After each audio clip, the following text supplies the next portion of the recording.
고대 이스라엘에서는요, 안식일에는 장례를 치를 수 없다라고 하는 규정이 있어요.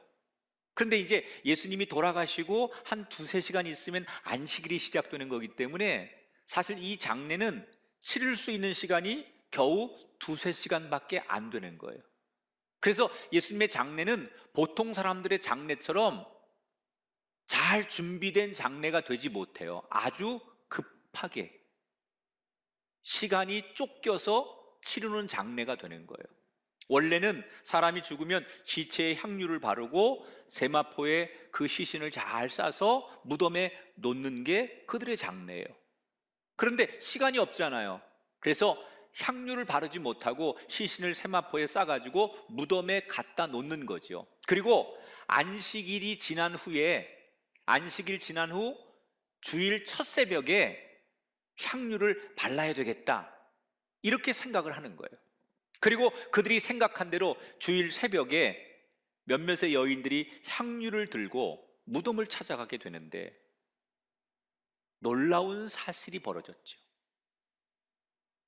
무덤을 막고 있는 돌이 옆으로 굴러져 있고 그 안에 있어야 될 예수님의 시신이 보이지 않습니다.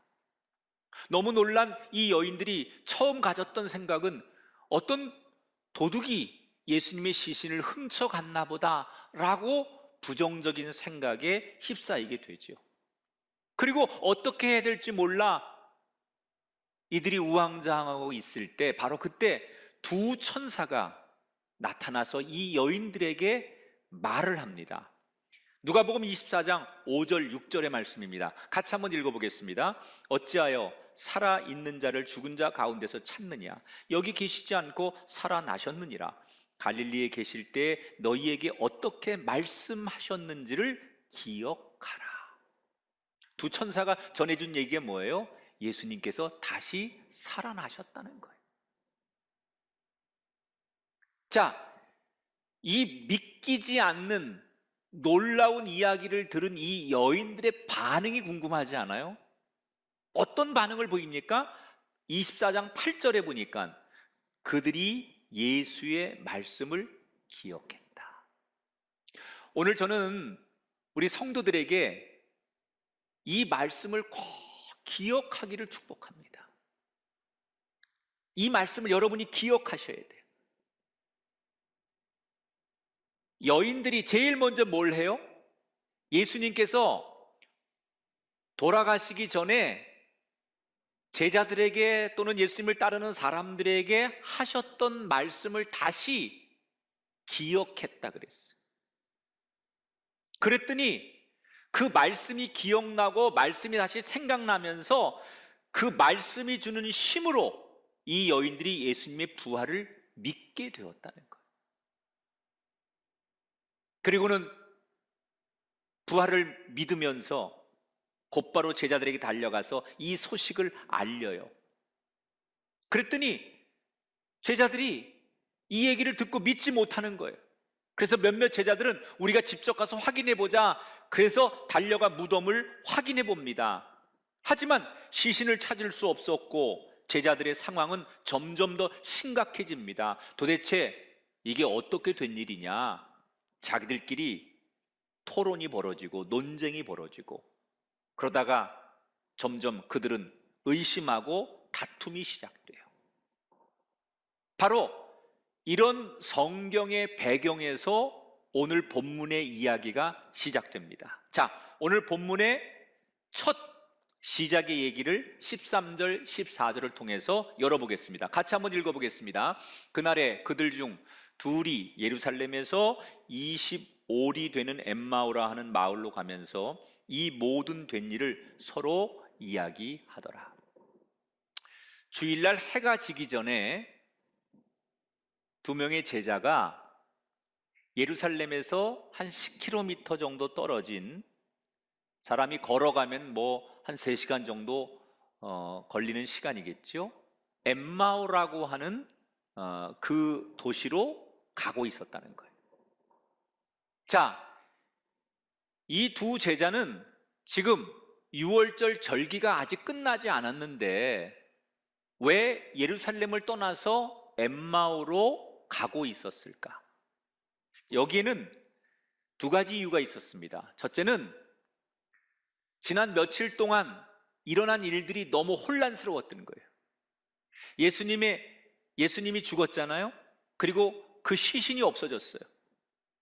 여인들은 와가지고 다소 황당한 이야기를 하는 거예요. 예수님께서 부활하셨대요.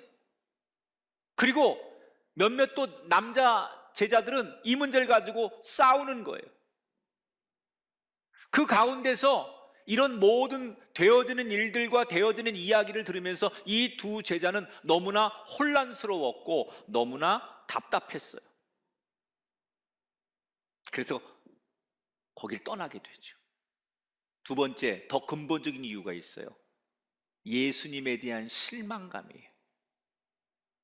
이 두 명의 제자들은 예수님을 그동안 어떻게 믿고 따랐느냐? 적어도 예수님은 이 이스라엘을 구원해 줄 구원자임에 틀림이 없다. 우리의 왕이 되실 수 있는 지도자다. 이렇게 예수님을 믿고 따랐어요.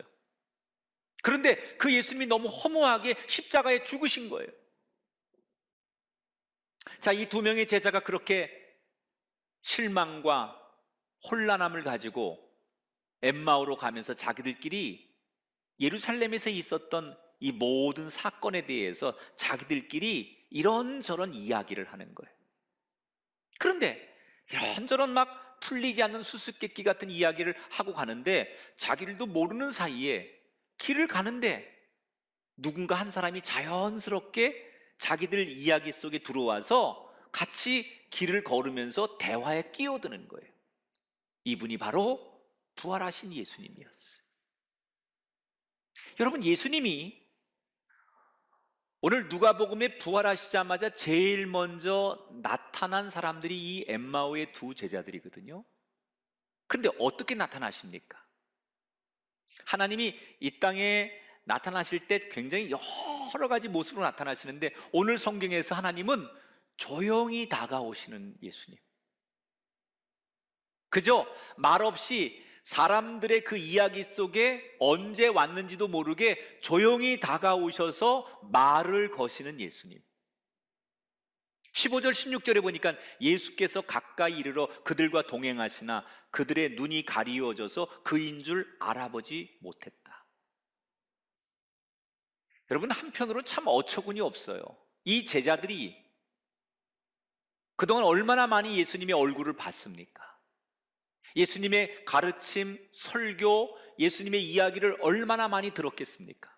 그러면 그가 예수님인 것을 목소리만 들어도 금방 알아차렸어야 되고요. 예수님의 모습을 보면서 예수님인지 단번에 알아봤어야 돼요. 그런데 놀랍게도 이 두 사람은 예수님을 알아보지 못해요. 여러분, 그 예수님의 목소리와 예수님의 모습을 보고도 알아보지 못하는 두 제자들, 왜 예수님의 그 모습을 알아보지 못한 걸까요? 그 이유가 예수님께서 이들에게 하신 말씀 속에 답이 있어요. 자, 25절 27절 다 같이 큰 소리를 읽어보겠습니다. 미련하고 선지자들이 말한 모든 것을 마음에 더디 믿는 자들이요 하시고 이에 모세와 모든 선지자의 글로 시작하여 모든 성경에 쓴 바 자기에게 관한 것을 자세히 설명하시니라. 자, 뭐가 문제예요? 이들은 하나님의 말씀을 믿지 않았다는 거예요.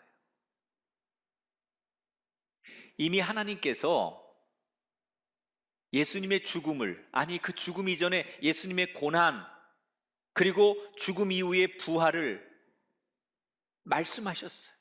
예수님도 그런 말씀을 하셨어요.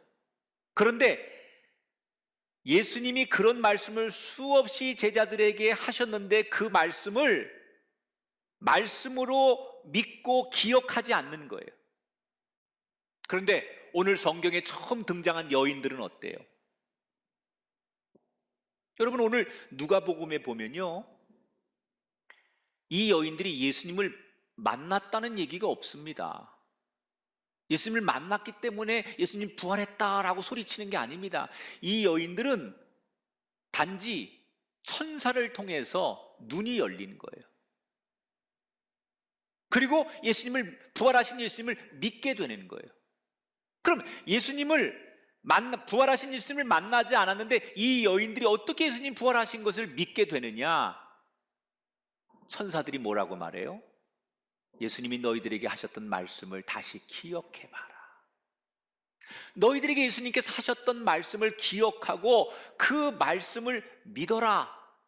그래서 그 천사들이 가르쳐 준 대로 예수님께서 십자가 지시기 전에 자기들에게 하셨던 말씀을 하나하나 기억하고 그 말씀을 떠올리면서 그 말씀을 믿기 시작했을 때 그 말씀의 힘이 부활하신 예수님을 믿게 만든 거예요. 오늘 우리의 영적인 눈이 열리는 첫 번째 단계가 바로 이거예요. 하나님께서 내게 주신 말씀, 예수님의 말씀, 그 말씀을 기억하고 믿는 거예요. 예수님께서 자기 자신을 알아보지 못하는 이 제자들에게 제일 먼저 뭘 하십니까? 말씀을 알게 하시잖아요. 오늘 성경에 보면 말씀을 풀어줘요. 우선 예수님이 이 두 제자에게 다른 거 안 해요. 구약의 성경을 풀어주세요. 창세기 3장에 보면 이미 창세기 3장에 이 땅을 구원할 구원자가 여자의 후손으로 나게 하시겠다라고 예언을 하셨어요. 이사야 61장에 보면 가난한 자에게 복음을 전하시는 예수님에 대해서 이미 예언을 했어요. 이사야 53장과 시편 22편에 보면 예수님의 고난이 예언되어 있고요. 시편 16편과 49편에 보면 부활하시는 예수님이 예언되어 있어요. 이게 구약에 이미 예언되어 있는 내용들이에요. 그리고 예수님이 당신이 스스로 하셨던 말씀을 다시 이 제자들이 기억하게 하세요. 그랬더니 다른 거 안 하고 말씀을 다시 들려주고 그 말씀을 기억하게 했더니 이 제자들이 어떤 변화가 나타나느냐. 32절 말씀 봅니다. 같이 읽습니다. 그들이 서로 말하길 길에서 우리에게 말씀하시고 우리에게 성경을 풀어주실 때 우리 속에서 마음이 뜨겁지 아니하더냐. 마음이 뜨거워졌다는 거예요. 왜 우리 그리스도인에게는 말씀이 먼저냐? 말씀은 생명력이 있어요. 말씀은 그냥 글자가 아니에요. 말씀은 창조의 생명력이 있어요. 말씀은 하나님이 살아서 역사하시는 거예요. 그래서 그 말씀이 들어가는 곳에는 어둠이 물러가고, 그 말씀이 들어가는 곳에는 가난이 떠나고, 그 말씀이 들어가는 곳에는 병마가 떠나고, 말씀이 들어가는 곳은 저주의 인생이 회복되는 거예요. 말씀이 들어가면 시선이 바뀌고, 말씀이 들어가는 곳에는 삶의 태도가 바뀌어요.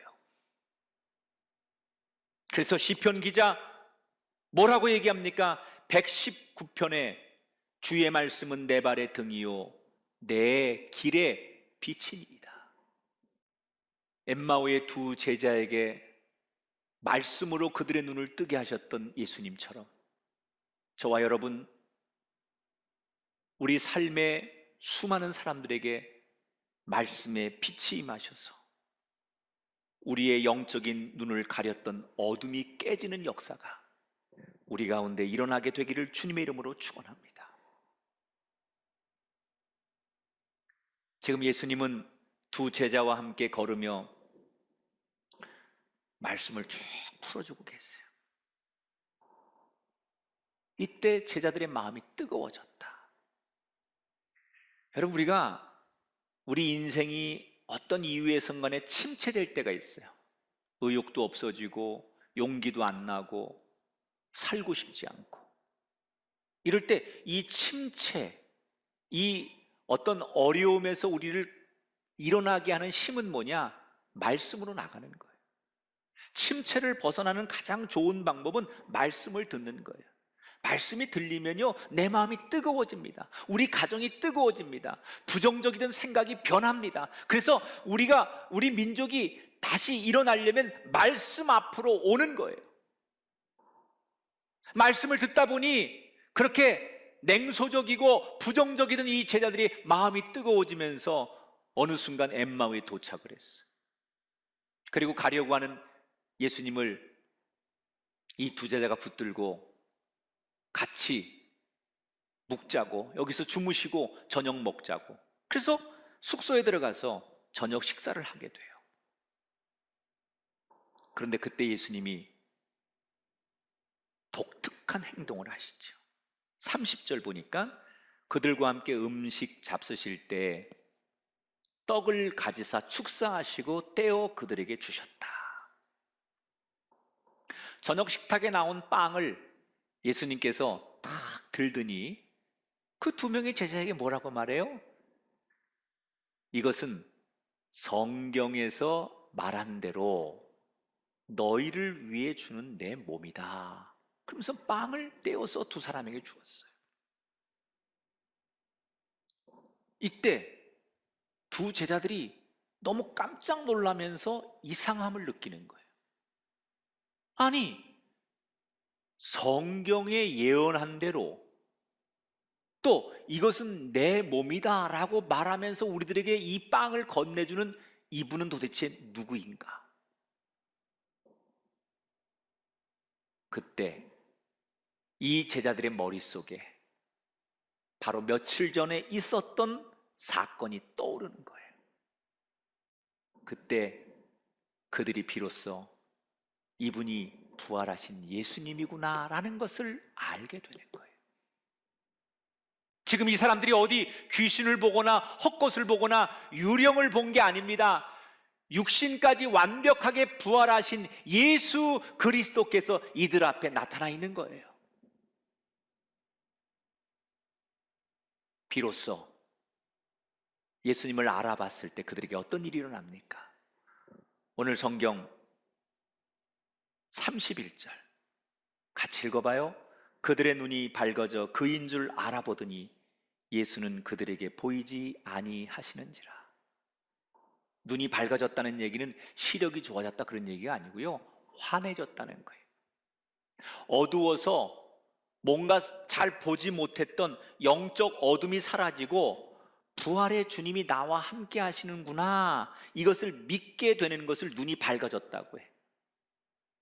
여러분, 인생이, 우리들의 민족이 눈이 밝아지게 되기를 주님의 이름으로 축원합니다. 여러분, 놀라운 사실은 눈이 밝아지면서 조금 전까지 옆에 계셨던 예수님은 보이지 않았어요. 그러나 이 두 제자는 예수님이 없다고 해서 실망하거나 낙심하지 않아요. 여러분 보십시오. 이 두 제자를 비교해 보십시오. 영의 눈이 닫혀 있을 때까지만 해도 예수님이 옆에서 동행하고 말을 걸고 옆에서 예수님 목소리를 들려줘도 그때도 그들의 마음은 혼란하고 답답하고 괴롭고 낙심되고 절망했어요. 그런데 이제는 눈이 열려지니까 예수님이 내 옆에 없어도 부활의 주님을 바라보니까 두려울 게 없어요.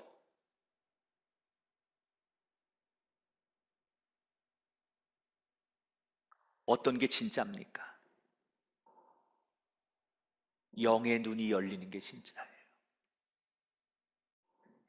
영 안의 눈이 열려 부활의 주님을 바라보니 두려울 게 없었던 이 제자들은 곧바로 예루살렘으로 달려갑니다. 그리고 숨어있는 제자들에게 부활의 주님을 담대하게 전하는 것으로 오늘의 이야기가 끝이 나요.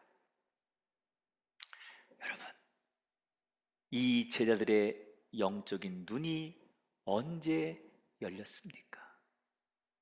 그들이 무심코 지나갔었던 그 사건이 성경의 말씀의 렌즈를 통해서 다시 조명되었을 때, 그때는 그게 무슨 의미인지 몰랐어요. 그때는 예수님께서 마지막 식사 자리에서 왜 그런 행동과 말씀하시는지 몰랐어요. 그런데 예수님께서 말씀이라는 것을 통해서 다시 그때의 사건을 렌즈처럼 조명하게 해주시니까 비로소 영적인 눈이 열렸다는 거예요. 우리의 인생도 그렇습니다. 하나님은 절대로 우리에게 이유 없이 우리 삶에 사건을 주시지 않아요. 크든 작든 우리가 만나는 모든 사건 속에는 하나님이 우리에게 끊임없이 말씀하고 계시는 거예요. 하나님은 끊임없이 우리가 일어나는 사건 속에 말하고 계신 거예요. 근데 우리가 그걸 알지 못하는 거예요. 하나님은 계속해서 우리에게 말씀하시는데 그걸 우리가 듣지 못하는 거예요. 그걸 깨닫지 못하는 거예요. 왜? 우리의 영적인 눈이 닫혀 있기 때문에 주시는 말씀, 우리에게 말을 거시는 이야기를 보고 듣지 못하고 느끼지 못하는 거예요. 우리의 눈이, 영적인 눈이 열려야 돼요. 정말로 여러분의 인생의 눈이 열리길 원하십니까? 그렇다면 여러분들이 해야 될 게 있습니다. 그것은 바로 무심코 지나갔던 모든 시간들을 은혜로 다시 되돌아보시라는 거예요. 말씀의 렌즈를 가지고 그때 일을, 그때 사건을 다시 말씀의 렌즈로 보시라는 거예요. 그때는 그게 우연히 있었던 일 같고, 그때는 그게 그냥 어쩔 수 없이 있었던 일 같고 잊혀지는 사건이었지만, 이 두 제자처럼 말씀의 렌즈로 그 지나간 사건을 다시 보니까 그게 주님께서 왜 그렇게 말씀하시고 행동했는지 의미를 깨닫게 되니까 눈이 떠지는 거예요. 여러분, 그냥 여러분이 판단하지 말고 말씀의 렌즈로 보세요. 왜 이런 일이 나에게 일어나는지, 왜 우리 가정, 내 자녀나 내 삶의 자리 이런 고난과 고통과 이런 일이 일어나는지 여러분의 머리로 판단하지 마시고 말씀의 렌즈로 들여다보세요. 그러면 하나님이 내게 말을 걸어오신 음성이 들릴 거예요. 그리고 영안의 눈이 열릴 거예요. 나와 동행하시는 그 주님을 만나게 될 거예요. 아, 그때는 이걸 내가 몰랐었구나. 아, 그때는 이런 거였는데 내가 깨닫지 못했구나. 아, 하나님이 그때 나한테 이런 걸 원하셨는데, 아, 이게 은혜였는데 내가 미련하고 어리석어서 몰랐구나. 그래서 지나고 보니 그게 다 주님의 은혜였고, 지나고 보니 다 그게 주님의 은총이었으니 감사합니다. 이렇게 고백할 때 저와 여러분의 눈이 열려지게 될 것이고, 비로소 주님을 만났다라는 고백이 우리 입술을 통해 선포될 줄 믿습니다. 사랑하는 여러분, 예수님이 부활하셨습니다. 그런데 여전히 우리는 우리의 눈이 가리워져서 그 주님을 보지 못하고 있어요. 주여, 우리의 눈을 열어 주옵소서. 우리의 눈이 열리려면 우리에게 두 가지가 필요해요. 말씀을 기억하세요. 그리고 그 말씀을 신뢰하세요. 그리고 그 말씀의 렌즈로 내가 무심코 지나갔던, 그냥 세상에 똑같이 일어났던 일이라고 치부하고 넘어갔던 그 모든 사건 하나하나를 돌아보며 다시 말씀의 렌즈로 비추어 보십시오. 그냥 생긴 사건이 아니고, 그냥 있었던 이야기가 아니고, 나에게 끊임없이 다가오셔서 말씀하셨던 주님의 음성을 다시 듣게 될 거예요. 그래서 내 영안의 눈이 열려서 나와 함께 하시는 부활의 주님을 내가 만나고 노래하고 고백하는 우리 모두가 될 줄 믿습니다. 이 복된 날, 주여 내 눈을 열어주소서. 이 땅의 모든 영혼들의 눈이 열리게 하옵소서.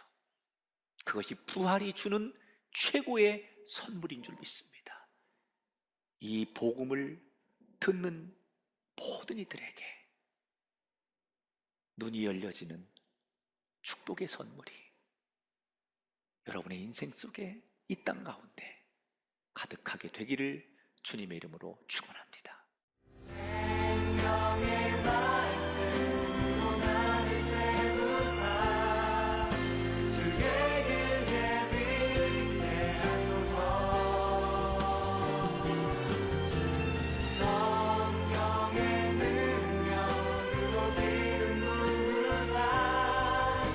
예수님